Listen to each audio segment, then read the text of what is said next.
सज्जनों और देवियों, दोपहर में एक बात आई थी। अविद्या, आदिदैविक, आदि भौतिक, आध्यात्मिक, तीन अविद्याएं हैं। इन तीनों अविद्याओं की निवृत्ति से कल्याण होता है। इस पर चर्चा करने का सोचता हूँ। आदिदैविक अविद्या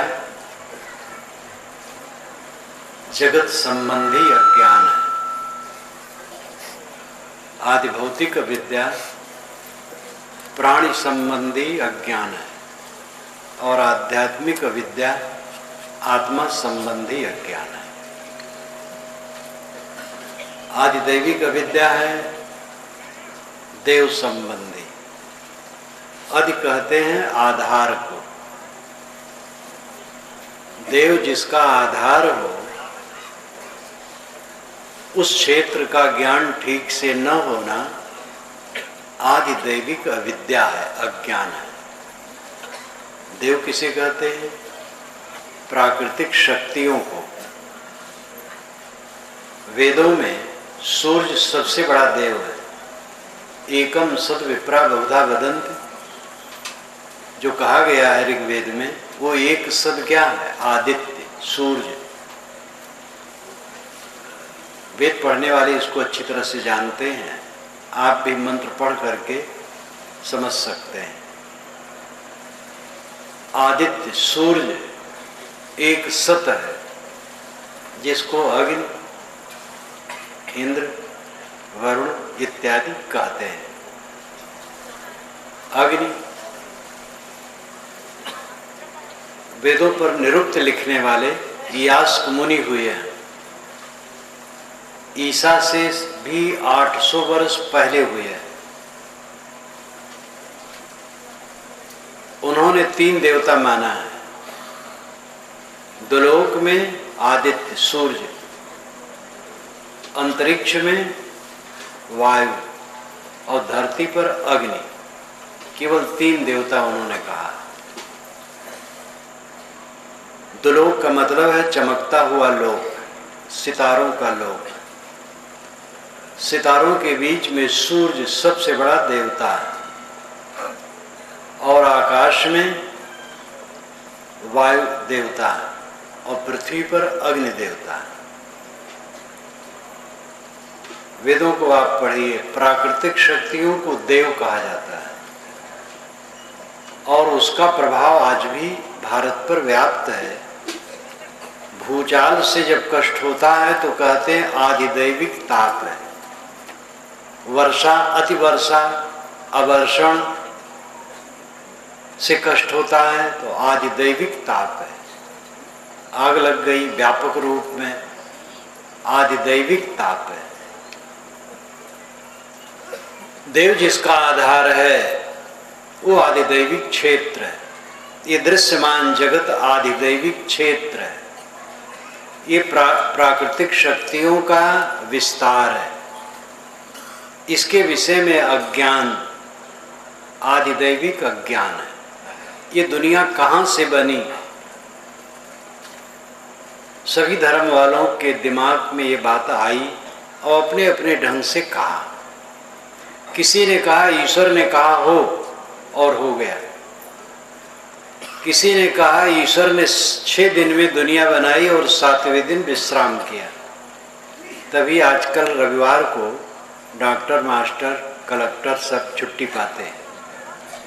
अगर 7 दिन ईश्वर जगत बनाता तो इन लोगों को शायद छुट्टी न मिलती। किसी ने कहा मधुकैटभ के मज्जा से पृथ्वी जम गई। किसी ने कहा, किसी ने कुछ कहा। किसी ने कहा प्राकृतिक शक्तियों से जगत बना। किसी ने कहा ब्रह्म की इच्छा हुई तो जगत बना। गौड़पाद ने कहा भूतो भूतो सृजमाने समाश्रुति। श्रुतियों में तो भूत से और अभूत से दोनों से सृष्टि मानी गई है। निश्चितम युक्त युक्तम चा यत्तद्भूत नेतरेत। जो निश्चित है, युक्त युक्त है, वही होता है, अन्यथा नहीं होता है। ये उनका बड़ा उदार विचार है।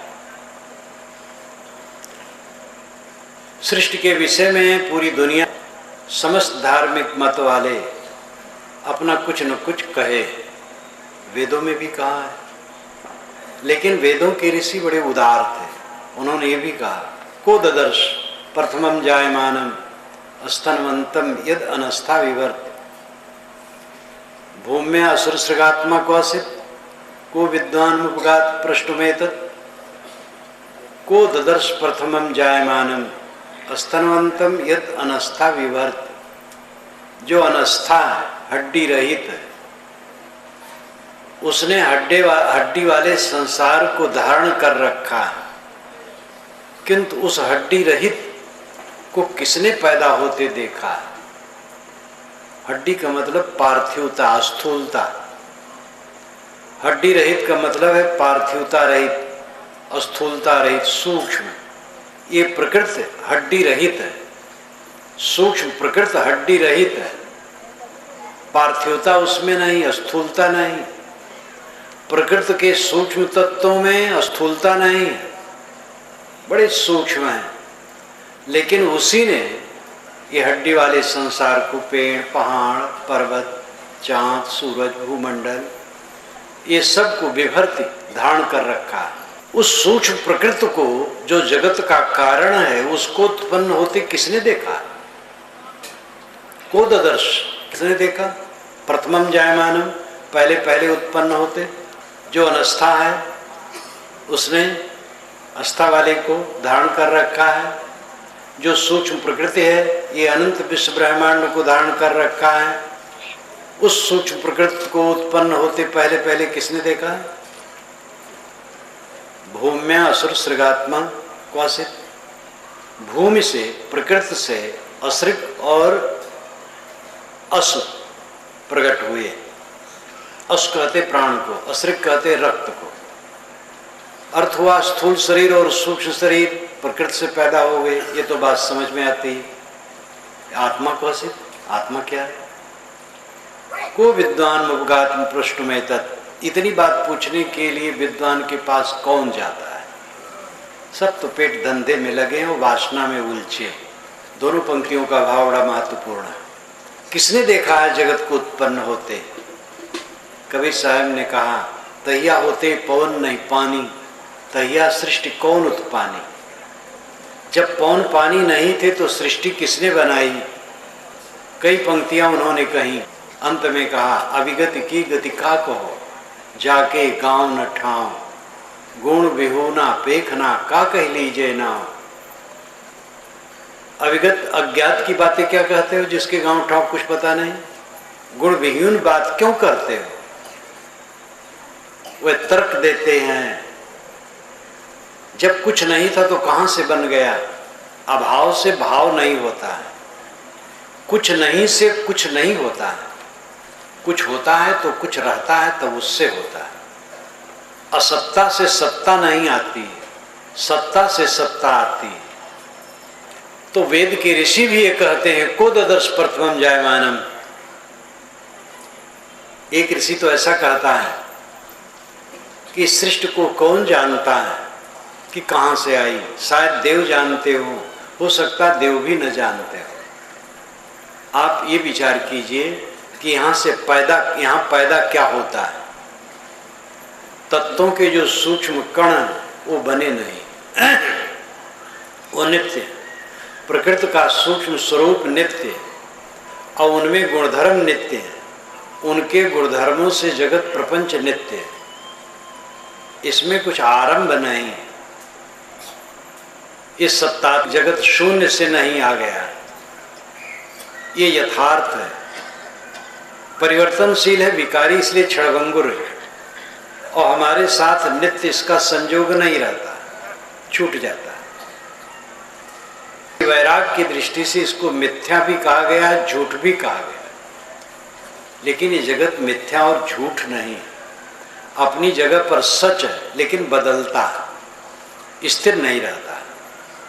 इसलिए मोह का आलंबन हमारा जितना होता है वो धोखा है। पत्नी का शरीर वैसे नहीं रहेगा, पति का शरीर वैसे नहीं रहेगा, एक दिन छूट भी जाएगा, बच्चा भी हमसे अलग हो जाएगा, घर भी छूट जाएगा, मठ भी छूट जाएगा। कुछ किसी का रहता नहीं, लेकिन मूल प्रकृति सदैव है, जड़ प्रकृति। और में परिवर्तन होने से उत्पाद विनाश निरंतर चलता। पहले बीज है कि वृक्ष, कहते बीज है, तो बीज बिना वृक्ष के कैसे हुआ? तो कहते हाँ पहले वृक्ष है, लेकिन वृक्ष के बिना बीज कैसे हुआ, और बीज के बिना वृक्ष कैसे हुआ? इसलिए बीज वृक्ष का प्रवाह है, इसका आरंभ कहीं नहीं है। सब कुछ अनादि धारा है, मूल द्रव्य बने नहीं, अनिर्मित है, नित्य है, सत्ता नित्य है, और उनमें अपने गुणधर्म नित्य हैं, क्रिया नित्य है, और उनसे जगत का उत्पाद विनाश परिवर्तन भी नित्य है। नए सिरे से कहीं कुछ बनता नहीं। सत्ता है, सत्ता में बनना बिगड़ना होता है। इसलिए आदिदैविक क्षेत्र में जो ये हमारा भ्रम है, ये किसने बनाया? ईश्वर ने बनाया। ईश्वर ने क्यों बनाया? ईश्वर करुणाशील होना चाहिए, तो करुणा के अगर बनाया तो करुणा तब की जाती है जब कोई जीव दुखी हो। दुनिया थी ही नहीं, कोई दुखी ही नहीं था, क्योंकि कोई था ही नहीं, तो किस पर उसने करुणा किया? अगर उसने सृष्टि बनाई तो करुणा से सृष्टि होती है कि सृष्टि होने पर करुणा होती है? जब कोई नहीं था तो किस पर उसने करुणा की? खेल के लिए उसने बनाया तो खेल करता है, और हम लोगों की दुर्गति होती है। सब जीव पिस रहे हैं कष्ट में, नाना अत्याचार, दुराचार, पापाचार, नाना ताप, सब जीव तप रहे। ईश्वर ऐसा खेल कैसे करेगा?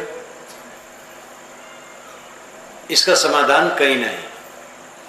ईश्वर ने दुनिया बनाई, ये कुछ नहीं आता है तो कह देते भाई भगवान ने बनाई, ईश्वर ने बनाई, ऊपर हाथ उठा देते, ऊपर वाला जाने। लेकिन विवेक की बात यह है कि किसी भी विवेकी का, करुणाशील का जो कृत्य होता है वो सबके लिए सुखद होता है। ईश्वर पूर्ण है और पूर्ण का काम पूर्ण होता है। कोई समझदार व्यक्ति का काम ऐसा नहीं होता है कि जो दूसरे के लिए दुखदायी हो। अगर ईश्वर ने दुनिया बनाई तो ये सुखदायी तो नहीं हुई, सब दुखी है, तो उसका काम अच्छा तो नहीं हुआ। इसलिए नहीं कुछ आता तो कह देते ईश्वर ने बनाई। वस्तुतः ये संसार प्रपंच अनादि अनंत है, सदा से है, सदा रहेगा। जड़ और चेतन दोनों नित्य। मूले मूला भावाद मूलम मूलम। मूल में मूल न होने से अमूल होता है मूल। पेड़ की जड़ होती है, जड़ की जड़ नहीं होती, जड़ बिना जड़ की होती है। इसी प्रकार जड़ और चेतन दोनों मूल है, इनका मूल और कुछ नहीं। ये सारा विश्व प्रपंच सदा से है। इसमें माथा मारना कहाँ से बना, कौन बनाया, सब कल्पना पर आधारित है। इसके विषय में मेरी एक पुस्तक है जगन मीमांसा, छोटी पुस्तक है, अगर आप पढ़ना चाहें तो उसे पढ़ें। जगन मीमांसा भारतीय समस्त दर्शनों, पुराणों, वेद से लेकर के आधुनिक मतों पर विचार किया गया है। जगत के विषय में विदेश के विद्वानों को लेकर के किया गया है, लैमार्क, डार्विन इत्यादि के विचारों को लेकर के भी किया गया है। जगन मीमांसा यानी जगत पर मीमांसा, विचार। आदिदैविक अज्ञान, सृष्टि के विषय में अज्ञान है, और उसमें समय बर्बाद अपना करना, कहाँ से बना। हम इस संसार में हैं और हमें करना क्या चाहिए जिससे हमारा दुख दूर हो, ये ज़्यादा विचारणीय है।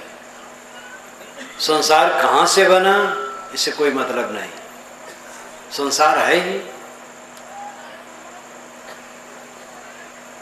अगर जड़ और चेतन का ज्ञान हो, कारण कार्य व्यवस्था का ज्ञान हो और सत्ता का ठीक से ज्ञान हो और सत्ता के गुणधर्म नित्य में रहते हैं, इसका ज्ञान हो तो भ्रांति मिट जाएगी। जड़ चेतन दोनों की नित्य सत्ता है और इनके गुणधर्मों से जैसे आज जगत है तैसे पहले था तैसे आगे रहेगा। द्रव्य नित्य, उनमें गुणधर्म और क्रिया नित्य, उनसे जगत प्रवाह नित्य। तो उसमें शुरू करने की क्या बात है कि यहाँ से शुरू हुआ? कहीं से शुरू नहीं हुआ। सब समय है, अनादि अनंत ये संसार है। इस पर कम से कम यहाँ पर ज्यादा विचार और नहीं किया जा सकता है। मूल मात्र बताया गया। ज्यादा इस पर कोई न सोच सके तो इतना सोच ले कि इसमें माथा मारना कोई जरूरी नहीं। जगत है और उसमें हम जीवन धारण किए और थोड़ा समय रहना, तो जो काम की चीज है उस पर सोचें। कहीं हम गए तो हमें ये जानना है हम कहाँ रहेंगे, कहाँ खाएं पिएंगे, कहाँ घूमेंगे, कहाँ अपना कार्य क्षेत्र है, बस काफी है। अब वहाँ की कितनी जनसंख्या है, किसका कितना संबंध है, किससे क्या लेन देन है, क्या राग द्वेष है, क्या आमदनी है, इससे क्या मतलब है। इस संसार में हम आए हैं, थोड़े दिन रहना, वो भी पता नहीं है।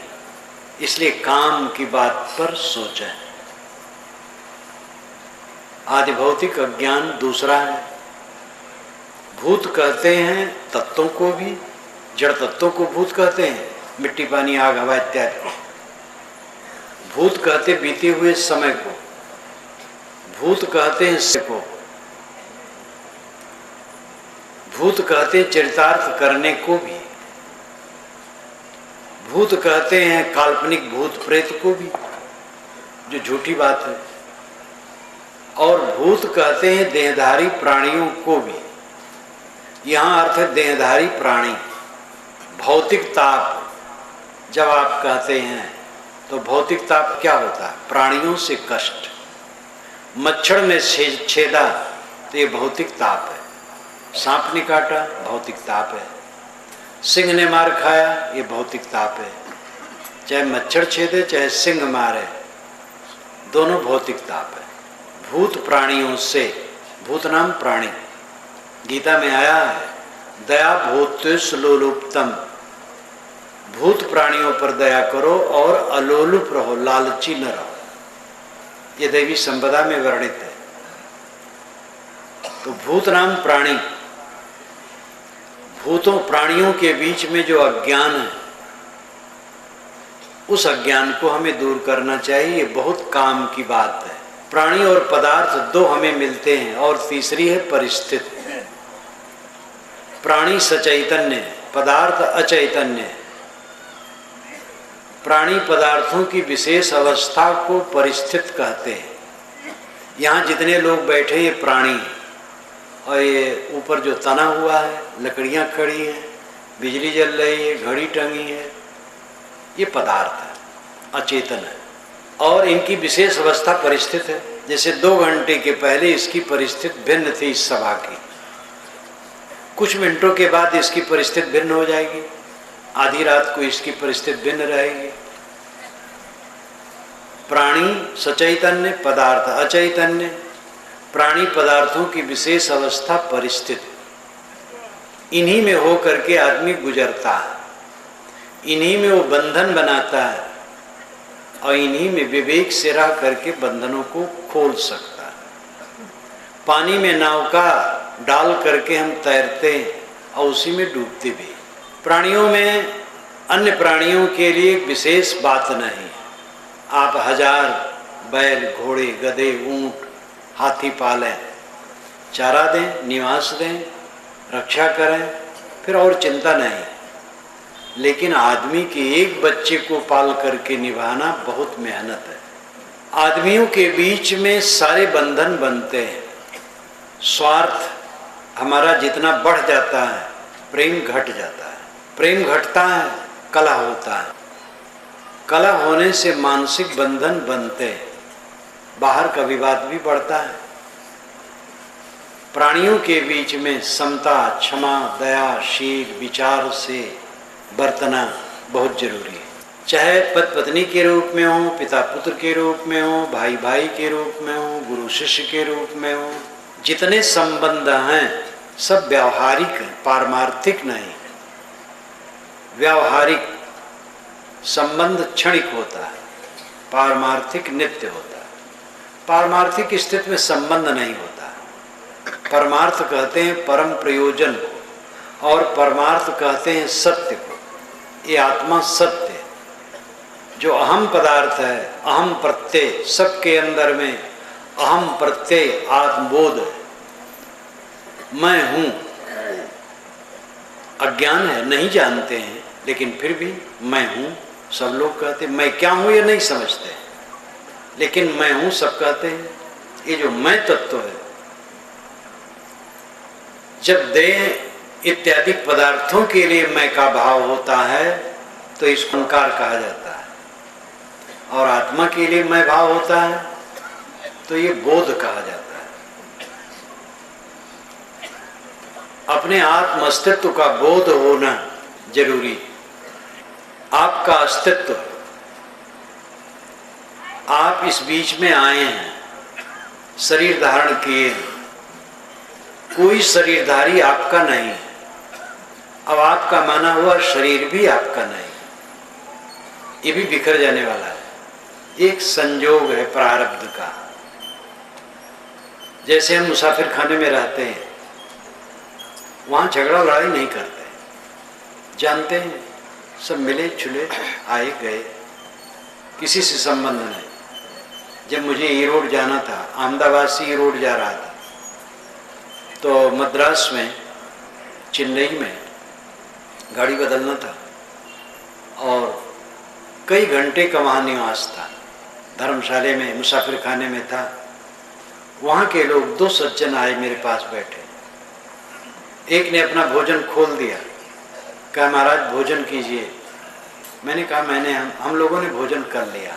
पूछे कहाँ रहते, मैंने बताया। कहे महाराज धर्म तो वही है, उत्तरी भारत में धर्म है, हमारे यहाँ धर्म नहीं है। मैंने कहा ऐसे सब कहते हैं, धर्म हर जगह है और अधर्म हर जगह है।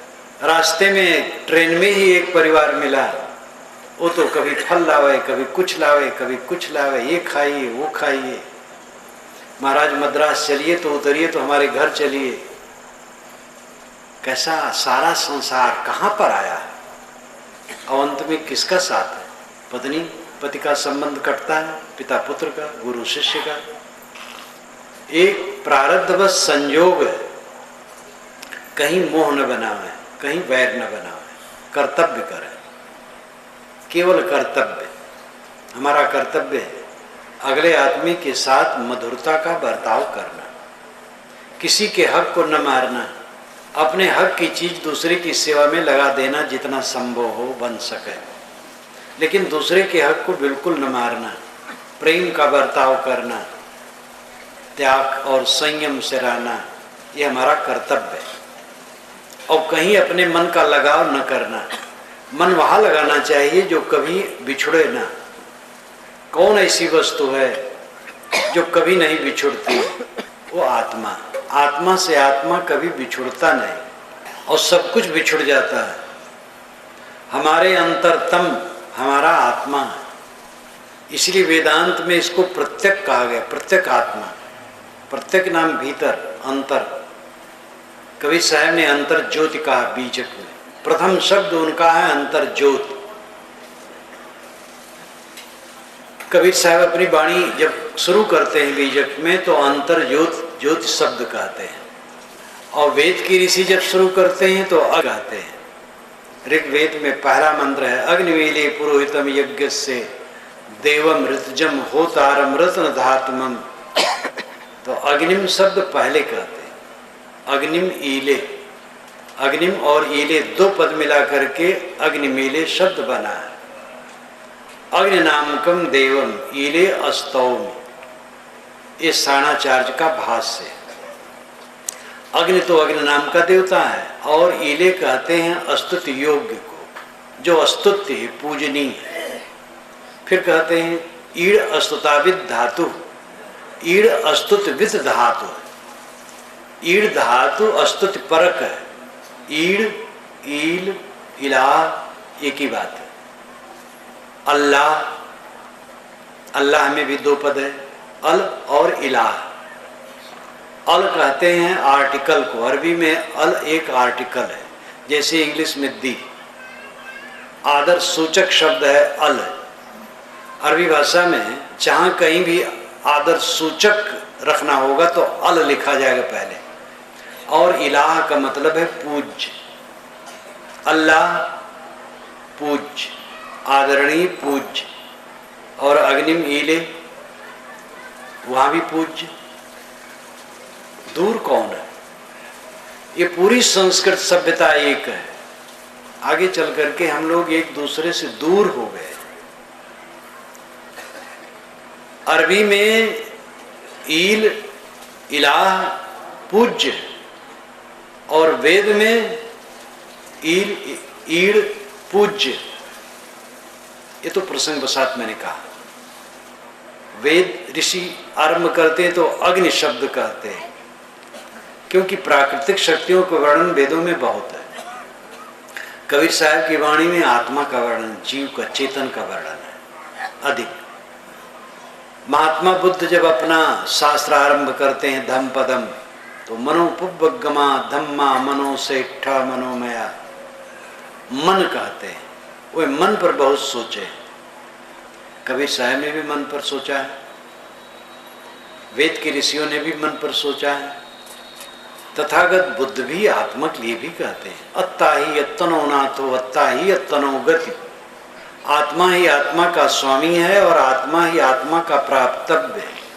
पटिवासयत्तमत्तना, आत्मा द्वारा आत्मा में स्थित हो, वो भी आत्मा कहते हैं, अपने ढंग से कहते हैं। लेकिन जोर वहाँ मन का है। वेदों में जोर प्राकृतिक शक्तियों का है, कबीर वाणी में जोर जीव का, आत्मा का है। ये मनोवैज्ञानिक प्रभाव है। अपने अपने शास्त्रों में अपने मुख्य कथ्य विषय को शुरू में कहा गया है। तो भौतिक क्षेत्र प्राणियों का क्षेत्र है। इसमें अज्ञान यह है कि मोह में फंस जाते हैं। सब विरक्त तो नहीं हो सकते, बिरला कोई होता है। गृहस्थी अधिक होंगे, विवाह करते हैं, विवाह करना धर्म है। नहीं विवाह करेंगे तो संयम से रह नहीं पाएंगे, बर्बाद होंगे, समाज बर्बाद करेंगे। इसलिए विवाह करना ठीक है।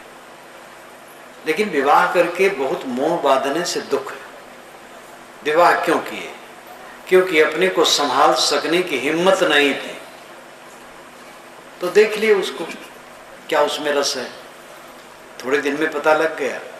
एक उद्वेग है, नसों की झंझनाहट है, फिर मलिनता है और पछतावा है, और कुछ नहीं उसमें। गृहस्थ के लिए एक संतान चाहिए, दो नहीं, अब दो नहीं। इस जमाने में कम से कम दो नहीं। वेद के जमाने में तो 10 पैदा करने कहा गया। वेद में बारंबार आया है 10 वीर, यानी 10 पुत्र पैदा करे, पुत्री नहीं। वेदों में कहीं भी पुत्री की इच्छा नहीं की गई, पुत्र की इच्छा की गई। ये पक्षपात बड़ा पुराना है। पुत्र पुत्र पैदा हो तब पुत्र पैदा होने की जगह रहेगी, लेकिन ये पुराना पक्षपात है। और पुत्र ही तरन तार करेगा, पुत्री नहीं। लेकिन कोई आपका तरन तार करने वाला नहीं है। आपका अपना शुभ कर्म ही आपका तरन तार करने वाला है। तो एक संतान चाहिए, अगर हो जाए तो, न हो तो और छुट्टी है, झंझट नहीं। किसी किसी को संतान नहीं होती है तो बड़े दुखी रहते हैं। अगर वे समझदार हों तो संतान वालों से ज़्यादा सुखी रहेंगे, क्योंकि संतान हो जाने के बाद फिर पूरी झंझट है। संतान वाले सब जानते हैं। पहले संतान जब होती है तो कहते हैं कि बड़ी खुशी, आदमी की गज भर की छाती हो जाती है कि मैं बप्पा बन गया। लेकिन उसी का लड़का जब जवान होता है तब उसे लड़ाई झगड़ा शुरू होता है। तो संतान न हो तो दुखी होने की जरूरत नहीं। ये जीवन संतान पैदा करने के लिए नहीं है, ये जीवन कल्याण के लिए है। विवाह हो गया, एक झंझट में पड़ गए, अगर संतान की झंझट में नहीं पड़े, प्रकृति ने रोक दिया तो क्यों दुखी? साधना करें, भजन करें। तो मतलब यह है कि गृहस्थी बनती, परिवार बनता है। हम लोगों की भी अपनी गृहस्थी है। आप लोग जितने गृहस्थ यहाँ बैठे हैं, कोई एक संतान का, कोई 2 संतान का, कोई 4 का होगा, कोई वीर होगा जो 10-12 संतान का होगा। एक वीर मुझे मिले, जब अपने घर ले गए तो पूजा करने लगे, तो पूजा करने वालों की लाइन लंबी लगी। मैंने कहा भाई तुम्हारे सब तुम्हारी संतान है? कहा हाँ महाराज। मैंने कहा कुल कितने हैं? तो उन्होंने अपनी पत्नी से कहा कितने हैं रे? तो कहे साहब 14।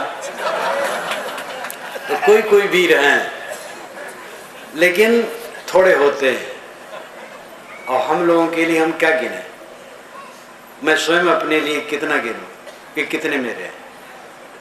यहाँ बहुत लंबी गृहस्थी, हर जगह मनुष्यों का संबंध है, और उसमें सुख से तभी रहा जा सकता है जब निर्माण निशाम रहे, दूसरे पर ध्यान दे, अगले आदमी पर ध्यान दे, अगले आदमी को मुझसे कष्ट न हो, अगले आदमी की सेवा मुझसे हो। ये ध्यान रखने से प्राणियों के बीच में हम सुख से रह सकते हैं। लेकिन मोह कर लेते हैं और मोह में बैर बनता है, फिर सारा दुख शुरू होता है। एक मोह आया फिर बैर बनेगा, घृणा, ईर्ष्या, उद्वेग, काम, क्रोध, लोभ, सारे विकार पैदा होंगे। मोह को जो काट देता है, मोह नहीं बनाता है, कोई विकार नहीं पैदा होता। मोह सकल व्याधिन कर मूला, ये गोस्वामी जी ने कहा। सदगुरु कबीर ने भी कहा, काई कबीर ते उबरे जाहि न मोह समाए। एक वाक्य काफी है, वही उबरता है जिसके मन में मोह नहीं समाता है। देखो सुनो खाओ पियो एक से रहो, कहीं मोह न करो। जो हमें प्रिय लगता है वो रहने वाला नहीं है। जितना प्राणी पदार्थों में प्रियता बढ़ेगी उतना क्लेश बढ़ेगा। इसलिए सहज प्रेम होना चाहिए, सामान्य प्रेम होना चाहिए। कहीं सघन प्रेम हुआ बस वही मोह हो जाता है। सामान्य तरल प्रेम हो तो हितकर है। 2.5 आखर प्रेम का पढ़े सो पंडित हो, साहब ने कहा। तो प्रेम लड़की लड़का का प्रेम नहीं। एक जगह मैं कार्यक्रम में था, छोटा कार्यक्रम था, जब निकला घूमने तो वहाँ के जो बड़े भगत थे मिले। मैंने कहा तुम प्रवचन में नहीं थे? कि हाँ साहब एक मीटिंग में जाना पड़ा। मैंने कहा कैसी मीटिंग थी? वो प्रेम की बात थी। तो हमके प्रेम में मीटिंग की क्या जरूरत? तो हंसने लगे कि आप तो जान गए होंगे। बस किसी लड़की से किसी लड़के को प्रेम हो गया था, वही मीटिंग थी। प्रेम में मीटिंग नहीं होती, मोह हो गया था। मैंने कहा प्रेम नहीं हुआ, मोह, तब मीटिंग की जरूरत पड़ी। प्रेम जैसी ये बत्तियां जल रही हैं, ये किसके लिए जल रही है? किसी के लिए नहीं, सबके लिए। प्रेममय हृदय जिसका होता है सबके लिए होता है, उसमें एक के लिए नहीं होता, सबके लिए होता है। और एक के लिए जहां घन हो गया बस मोह हो गया। अब ये अलग बात है कि कहीं से बचना पड़ता है, संभालना पड़ता है। कोई हमें परिचित नहीं है तो वहाँ हम ऐसा व्यवहार नहीं कर सकते हैं। कोई परिचित है लेकिन खुराफाती स्वभाव का है तो बचना पड़ेगा, ये अलग विषय है। लेकिन उसके लिए भी प्रेम रहेगा, उसके लिए भी दुर्भाव नहीं रहेगा। मोह जो हम बना लेते हैं प्राणियों के बीच में, सारा क्लेश यहीं से पैदा होता है। संतान पैदा हो, शुद्ध प्रेम करो, सुंदर बर्ताव करो, शिक्षा दीक्षा दो, और फिर कमाए खाए, अच्छे संस्कार भी दो। उससे कुछ चाहो ना, जो कुछ कर दे धन्यवाद दो, न करे तो भी धन्यवाद दो, फिर आप दुखी नहीं होंगे। हम अपने साथ के लोगों से जो ज़्यादा चाहते हैं, सारा क्लेश उसी में पैदा होता है। सबसे निष्काम रहें, कोई तकलीफ नहीं होगी। आदि भौतिक अविद्या है प्राणियों में मोह करना, आदि दैविक अविद्या है ये जगत के विषय में दिमाग मारते रहना। कहाँ से पैदा हुआ है, कहाँ से क्या है? कस्तत वेद यदद्भुतम, वेद में आया है, कस्तत वेद यदद्भुतम जो अद्भुत है उसको कौन जानता है। आइंस्टीन ने लिखा है कि हम वैज्ञानिक लोग अभी समुद्र के किनारे साख शैवाल घोंघी बटोर रहे हैं, ज्ञान आनंद है।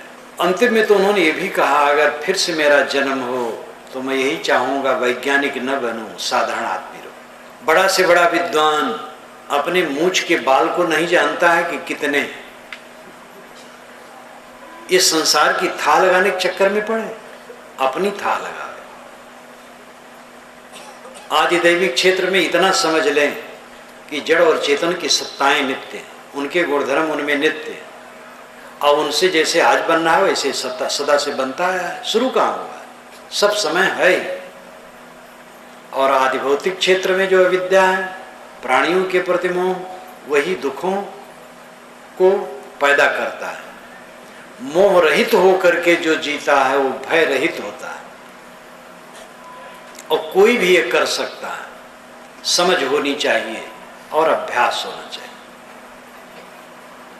फुर्सत ही नहीं निकालते हैं साधना के विषय में तो ये कैसे होगा।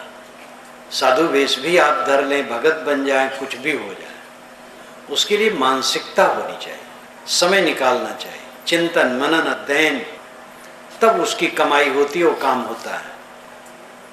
मोह को जीत करके हम सुखी रह सकते हैं व्यवहार में। मोह ये आदि भौतिक क्षेत्र में अविद्या, इसको दूर करके प्राणियों के साथ सुंदर बर्ताव करना चाहिए। अंतिम में आध्यात्मिक अविद्या, आध्यात्मिक अधि आधार, मैंने पहले कहा था, आत्मा जिसका आधार है वो आध्यात्मिक क्षेत्र है। आध्यात्मिक आत्मा जिसका आधार है, इंद्रिय मन वाणी ये सब का आधार आत्मा है।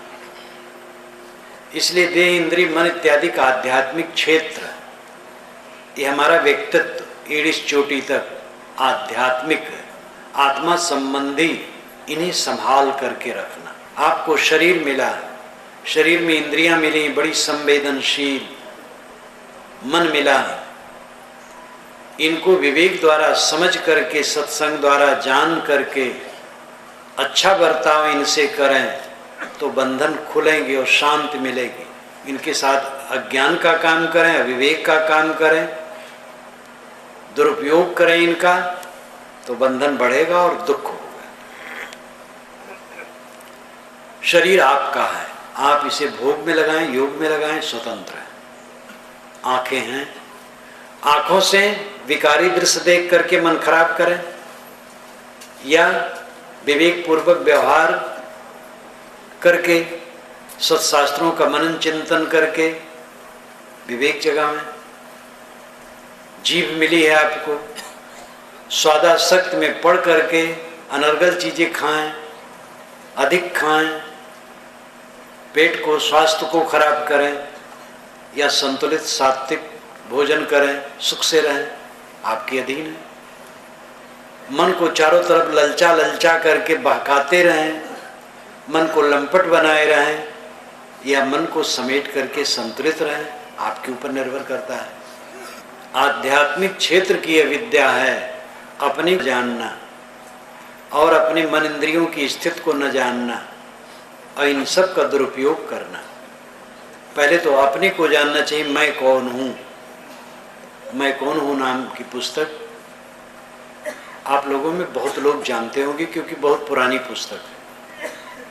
उसको मैंने बस्ती जिले में एक भक्त के दरवाजे पर, पेड़ था बाग खलिहान में, वहीं बैठ करके लिखा था। वर्षा का टाइम था, उसने खाद डाल दिया था, तो उसमें वर्षा नहीं हो रही थी। पेड़ के नीचे बैठ करके मैंने उसको लिखा, मैं कौन हूँ। कमदा नाम का गांव बस्ती जिले में। और उस आलेख को पाठकों ने बहुत स्वीकारा। उसका आजकल तो शायद 14वां या 15वां या 16वां संस्करण होगा। मैं कौन हूँ आप लोग कई जानते उस पुस्तक को, जो न जानते उसको पढ़ें। मैं कौन हूँ, मैं कहने वाला चेतन है।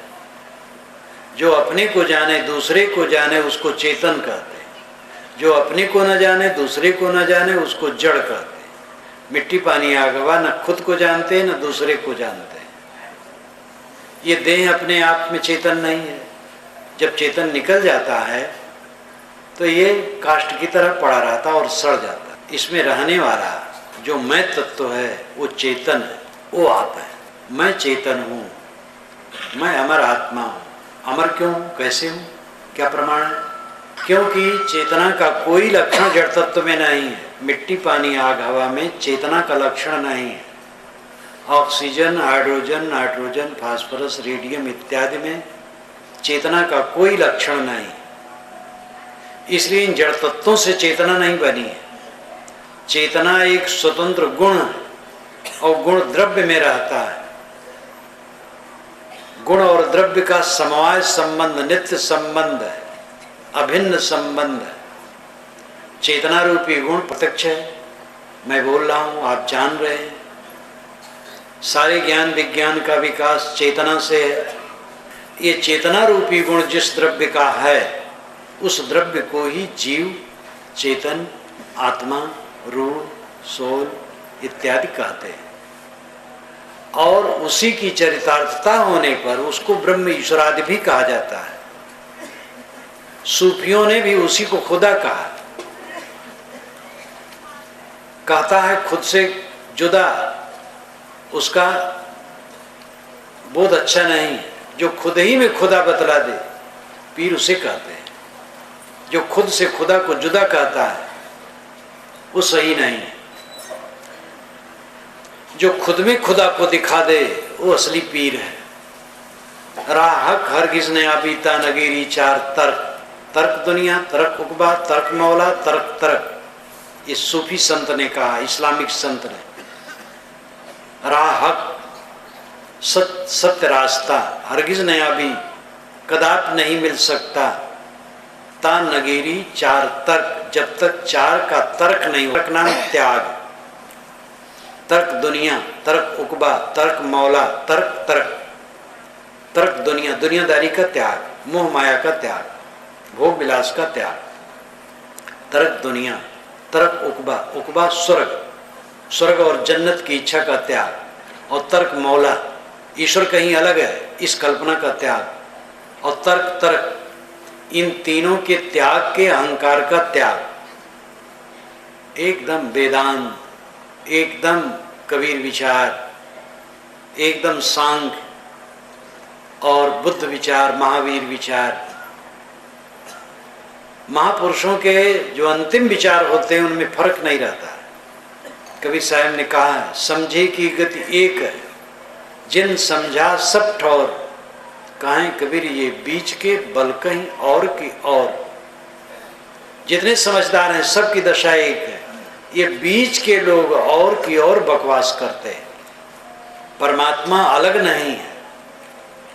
जब आत्मा का बोध हो गया, अपने आप का बोध हो गया और सब तृष्णाओं का अंत हो गया, सारी कामनाओं का अंत हो गया। आप न कामना तृष्णा त्याग करें तो भी मरते समय सब त्यागना है, न मोह त्याग करें। झटके में मौत सबका संबंध त्याग करा देगी। मुझे रामायण की वो कहानी याद आती है, जब महाराज, जब लक्ष्मण को बाण लगा वो मूर्छित होकर गिर पड़े। श्री राम ने हनुमान से कहा तुम जाओ सुखेण से कहो लंका में जो वैद्य हैं रावण के, वे बहुत योग्य हैं, उनको लाओ। हनुमान जी गए। रात ही में काम करना था, सूरज उगने पर फिर बचा नहीं सकते थे। दवाई कूट रहे थे, शायद यही टाइम रहा हो। बरामदे में बैठे प्रकाश में मसाल जलाएं, उसी के प्रकाश में दवाई कूट रहे थे तो बिजली थी नहीं। हनुमान जी पहुंचे और कहे आप चलिए काम है। कहे कहाँ चलें? कहे राम के छोटे भाई लक्ष्मण को बाण लगा, वो मूर्छित है। सुखेड़ ने कहा ये कैसे हो सकता है? दुश्मन की चिकित्सा में हम कैसे जाएंगे? हनुमान जी कम नीतिवान नहीं थे। कहे वैद्य के लिए मित्र और दुश्मन नहीं होता है, तकलीफ में जो हो उसकी सेवा करनी चाहिए। कहे नहीं, बिल्कुल नहीं। सुखेड़ ने कहा पूरी दुश्मनी है, आमने सामने सेना लगी है, तो मैं विपक्ष में जाकर के चिकित्सा कैसे करूँगा? हनुमान जी ने कहा मैं आपको ले चलूँगा जबरदस्ती। कहे कैसे ले चलेंगे? कहे बिल्कुल देखते रहो, अगर नहीं मानते हो तो वो सोचे कैसे ले चलेंगे। तो हनुमान जी बरामदे से कूदे और नींव के पास हाथ लगाए और पूरे मकान को उचाड़ करके उड़ने लगे। उनका हाँ हाँ हाँ हाँ हाँ हाँ करते रह गए, लेके उड़ के चल गए। अब ऊपर चले गए, वहां से कूदे तो मरी जाए। एक काल्पनिक कहानी है, ऐसा नहीं हो सकता लेकिन कहानी बड़ी मनोरंजक है। मौत आएगी ऐसे करेंगे कि चलो, आप कहेंगे अभी अभी फुर्सत नहीं है, अभी बहुत काम करना है। वो कहेगी नहीं, बिल्कुल समय खत्म है आपका। आप कहेंगे भाई आपको नोटिस देना चाहिए, मैं काम कर लेता। वो कहेगी मैंने कई नोटिसें दी हैं। आप कहेंगे मुझे नोटिस मिली नहीं, ये डाकखाने की गलती है। वो कहेगी मेरी नोटिस डाकखाने से नहीं आती है, सीधे शरीर पर आती है। बाल पकने लगे थे, पहली नोटिस थी। आंख में चश्मा लग गया था, दूसरी नोटिस थी। चाम में सिकन आने लगी थी, तीसरी नोटिस थी। कान बहरे हो गए थे, चौथी नोटिस थी। मैंने कई नोटिसें दी हैं, अब वारंट है। वारंट में छुटकारा नहीं। मौत लेके चले गए, हाँ हाँ करते रह जाएंगे बस, तब तो मुँह छोड़ना पड़ेगा। मरना है जब अवश्य, मोहब्बत करना झूठा। जब मरना अवश्य है तो मोहब्बत का झूठा है। प्रेम, शुद्ध प्रेम करो, सबके साथ सुख से रहो, प्रेम से रहो, कहीं मोह की फांसी न लगाओ। अपने आत्मा को पहचानो, आत्मा अकेला है, इसके साथ कोई नहीं। असंगो एवं पुरुष, ये पुरुष असंग है, अकेला है। या को माय न या को बापा, यह तो स्वतः आप ही आपा। इंद्री मन देह का जो संघात है, इसमें विवेक पूर्वक जी करके साधना द्वारा अपने आप को उसी प्रकार निकाल लेना चाहिए जैसे मूंज में से सींक निकाल लिया जाता है। अपने को निकाल लो ये जड़ दलदल से। आध्यात्मिक अविद्या की निवृत्ति की यही प्रक्रिया। विवेकवान सद्गुरु की शरण में जाओ, संतों की शरण में जाओ, जिज्ञासा करो, पूछो, अपने को समझो। ऐसे सत शास्त्रों का अध्ययन मनन चिंतन करो, बारंबार विचार करो, समय निकालो, सुबह शाम मध्याह्न अकेले में बैठो, सोचो, मन के विकारों को काटो, जंजाल को काटो, चित्त निर्मल करो। निर्मल चित्त आत्मस्थ होता है, आत्मा में लीन होता है। मलजुत चित्त भटकता रहता है। मैंने दोपहर में कहा था, मन परिधि है, आत्मा केंद्र है। आप स्वयं केंद्र है। जब तक मन में रहेंगे, परिधि में रहेंगे, और मन में नहीं रहेंगे तो केंद्र में आ जाएंगे। मन में भी रहना पड़ता है, लेकिन विवेक पूर्वक जब हम मन में रहते हैं तो भी केंद्र के तरफ ही उसका प्रभाव रहता है। कल्याणवाह पापवाह दो वृत्तियां होती हैं। आत्मा अनात्मा के विवेक के तरफ झुकी हुई मनोवृत्ति चलती, उसको कल्याणवाह वृत्ति कहते हैं। और विषयों के तरफ झुकी हुई मनोवृत्ति चलती, उसको पापवाह वृत्ति कहते हैं। अगर विवेक की धारा अंदर में चलती तो है तो वहां मन का काम, लेकिन वो झुकाव केंद्र के तरफ ही। और जब समाधि में बैठे, संकल्प शून्य हो गया तो केंद्र में आ गए। आध्यात्मिक बोध प्राप्त करने की जरूरत है। जड़ और चेतन का भेद, आत्मा और अनात्मा का भेद। अध्ययन के केवल दो विषय हैं, स्व और पर। स्व नाम खुद, पर नाम प्रकृति, ये जड़ जगत। ये दो अध्ययन के विषय हैं। मेरा क्या, मैं कौन हूं, मैं कौन हूं, मेरा क्या है, यही चिंतनीय है। मैं शुद्ध चेतन हूँ, असंग आत्मा हूँ, ज्ञान स्वरूप हूँ और मेरा कुछ नहीं। यही परमार्थ, यही वास्तविकता है। और ये गूढ़ नहीं है, सरल है। मोह के कारण गूढ़ हो गया। साधारण आदमी समझ सकता है कि एक दिन शरीर छूटते ही सब कुछ छूट जाएगा। तो क्या इसमें कोई गूढ़ता है कि मेरा कुछ नहीं है? हमारे बाबे दादी कहाँ रहे? बूढ़े बुजुर्ग कहाँ रहे? हमारे कितने मित्र चले गए। जिन जन्मे हम संग उतो सब स्वर्ग सिधारे, जो खेले हम संग काल तिन्हू का हमारे, हमहू जर्जर दे निकट ही दीसत मरिबो, जो सरिता को तीर वृक्ष को तुच्छ खरिबो, अजहू नहीं छोड़त मोह मन, उमग उमग उर्झो रहत, ऐसे अचेत के संग सो न्याय जगत दुख को साथ। ये भरथर जी के एक श्लोक का अनुवाद है। हमारे साथ जिन्होंने जन्म लिया था उनमें से बहुत लोग चले गए। जिनके साथ हमने खेला था उनमें भी कई लोग चले गए। हमारा शरीर भी निरंतर जड़ हो रहा है। और जैसे नदी के किनारे लगे हुए वृक्ष की स्थिति अब गिरा वैसे होने जा रहा है।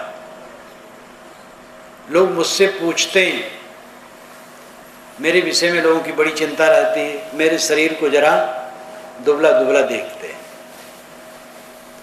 पहली बात तो यह है कि जवानी का शरीर बुढ़ापा में कैसे रहेगा?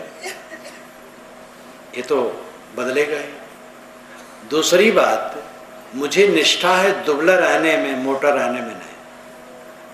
इसलिए मैं ऐसा नहीं खाता हूं जिससे मांस ज्यादा चढ़े। वैसा करना हो थोड़े दिन में आप लोग तो खिलाने को तैयार हैं, और थोड़े दिन खाऊं बढ़ जाएगा, लेकिन उस संकट है, कोई फायदा है। इसलिए थोड़े थोड़े खाए, न मरे न मोटाए। ये मैं सिद्धांत रखता हूँ। सादा खाता हूँ, कम खाता हूँ, और खड़खड़ शरीर रहता है। अभी तक बिल्कुल ठीक है, कोई रोग इसमें नहीं है, और कहीं कोई दर्द नहीं है, कोई परेशानी नहीं है। चलूँ फिरूँ 10-20 किलोमीटर चलूँ तो थकान नहीं आती है, किसी से पैर नहीं दबवाता हूँ, छूने नहीं देता हूँ, पैर भी वैसे नहीं छूने देता हूँ। कोई जबरदस्ती छू लेता है तो लड़ता नहीं। तो अब इतना है, बहुत है, काफी। और क्या चाहिए? ये मोट हो जाना कोई स्वास्थ्य है? और फिर ये गल तो रहा ही है, गलेगा, छुटेगा, रहेगा कहाँ? सबको ये चिंता रहती, सब साहब आप तो दुबले हो गए। तो मैं कहता हूँ लाओ माटी उटी कुछ छुप दो हमारे शरीर को। सबको चिंता। एक बात और याद आ गई, इस भीड़ में सबसे कुशल पूछना मुश्किल है। लोग हमसे मिलने जाते हैं, कैसे सबसे कुशल पूछ पाऊँ? मिलते मिलते ही थक जाता हूँ। इसलिए सबका कुशल मंगल है, हम आप मिले बस कुशल है, और ज्ञान की बातें सुनो, यही मैं मानो कुशल पूछ रहा। इसलिए कोई अमर्ष न करेंगे। जब वहाँ मिलते हैं और कुशल न पूछ पाऊँ, बात न कर पाऊँ, तो कोई अमर्ष न करेंगे। ये बात तो इतनी हुई। आध्यात्मिक विद्या, अपने आप का ज्ञान न होना। मैंने दोपहर में कहा था, आप किसी के अंश नहीं है, किसी की अंशी नहीं है। आप कारण कार्य रूप नहीं है, कारण कार्य से रहित, शुद्ध बुद्ध निर्मल है, अजर अमर अखंड है। क्योंकि जड़ पदार्थों से आपका निर्माण नहीं हुआ है, आप स्वतंत्र हैं। स्वतंत्र होता है जो पदार्थ, वो नित्य होता है। ये जड़ से चेतन नहीं बना, और चेतन से जड़ नहीं बना है। जड़ स्वतंत्र है, चेतन स्वतंत्र है। चेतन स्वतंत्र होने से नित्य है। जड़ पदार्थों में निरंतर गति है। शरीर के सारे कण 7 वर्ष में बदल जाते हैं, वैज्ञानिक मानते हैं। 21 वर्ष का युवक है तो मतलब 3 बार बदल गए हैं शरीर के कण।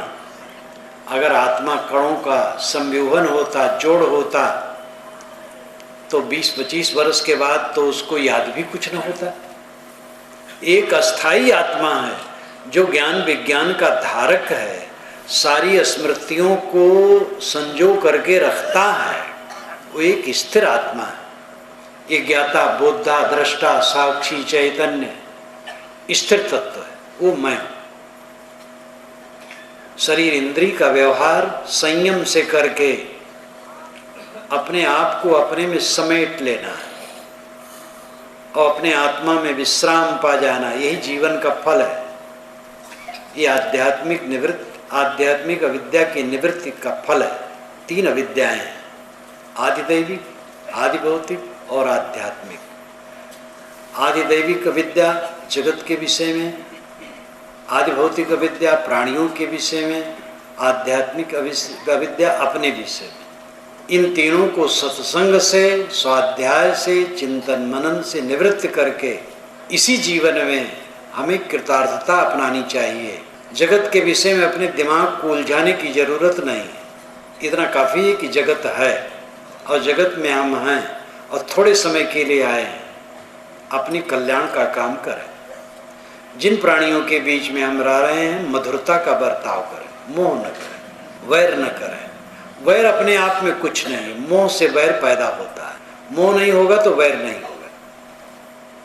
और आत्मा के विषय में समझें, अपने मन इंद्रियों को संभाल करके रहें।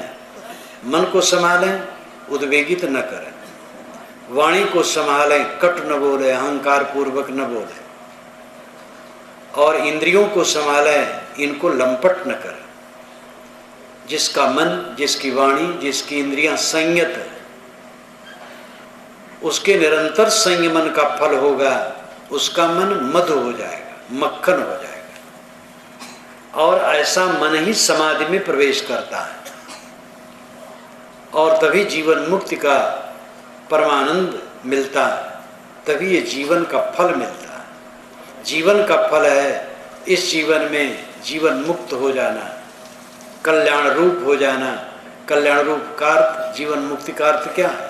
शोक मोह से मुक्त रहना, भय से मुक्त रहना। शरीर अभी है, ठीक है, अभी मरने के समय आ जाए, ठीक है, मरना कुछ नहीं है, शरीर मिट जाएगा। आत्मा नित्य है, बिगड़ने वाली चीज बिगड़ती है, जो नहीं बिगड़ने वाली चीज वो नहीं बिगड़ती है। आत्मा कभी बिगड़ेगा नहीं। शरीर तो बिगड़ाऊ है, सब समय बिगड़ रहा है, सब समय बदल रहा है। देह के अभिमान को त्याग देना, देह की आसक्ति को जीत लेना और अपने आत्मा में स्थित हो जाना, यही आध्यात्मिक अविद्या की निवृत्ति। सदगुरु ने कहा है, बंदे कर ले आप निबेरा, आप जीत लखो, आप ठौर कर मुए कहाँ घर तेरा। अभी तो घर आपने बना रखा है, लेकिन ये कितने दिन का है? जो अस्थाई घर है, हम तो कबहु न निज घर आए, निज घर में आओ। अपना घर आत्मस्थित है, आपके साथ है। मन समेट करके आत्मलीन हो जाएं, अपने घर में पहुंच गए। ये घर अखंड है, अभेद्य है, इसको कोई तोड़ नहीं सकता है। ये आध्यात्मिक अविद्या की निवृत्ति का फल है। इसी के साथ मैं अपनी वाणी को विराम देता हूँ। बोलिए सद्गुरु देव की जय।